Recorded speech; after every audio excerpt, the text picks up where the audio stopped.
Okay, so what do I think of looting Atlantis? Well, I'm going to start by saying the very first time I set up the game, I was rather underwhelmed.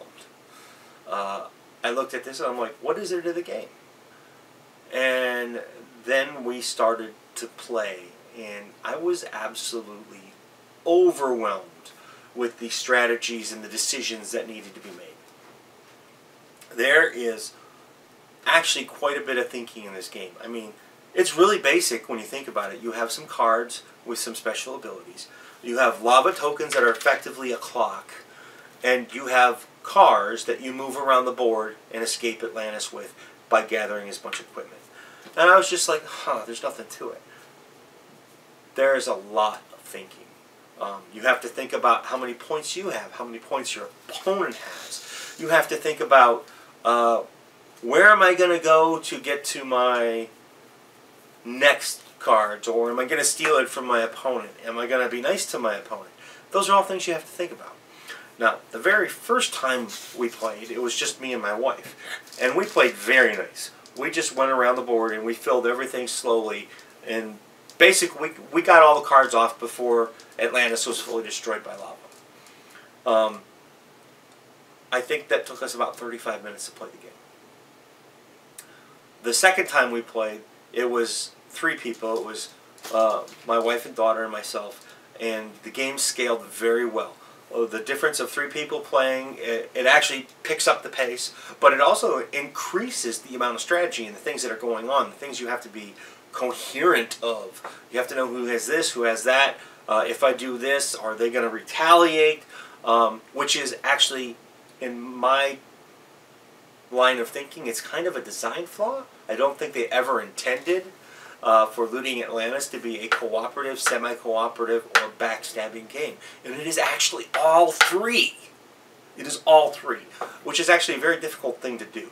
And then we played again with one of my other children, one of my sons, and we play a 3-player game.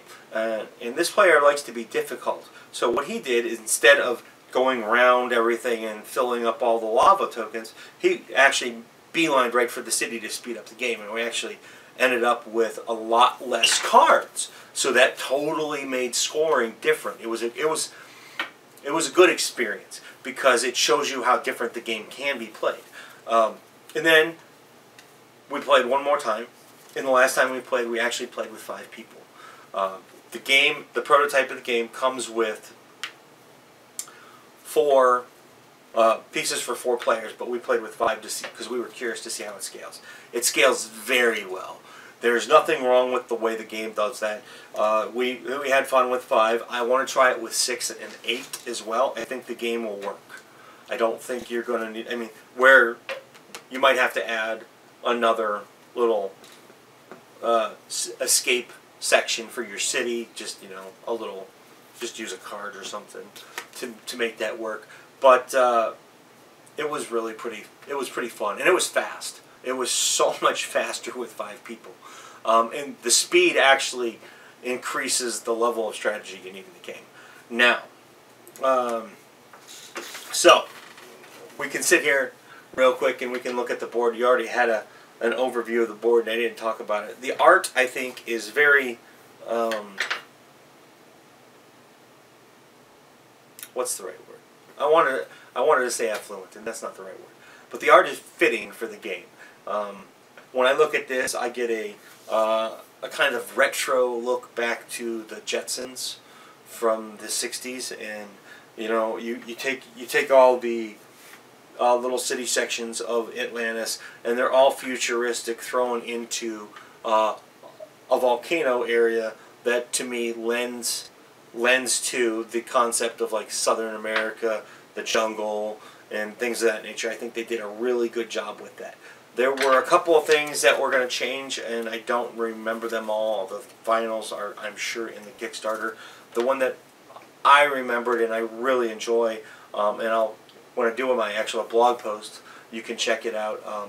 I'll actually have the picture for the air car there, or you can check it out on their Kickstarter, which I'm sure that's where you're going when you're done, because I don't always come out and say that I'm in, but I'm in on this Kickstarter. I think this is a really good game. Is it going to be a top 100 on Board Game Geek? You know, I don't know enough about the top 100 to tell you whether it will be or not. So thanks for watching. This has been a Kickstarter preview with Matt Lemke from Through Gamer Goggles, gamer-goggles.com.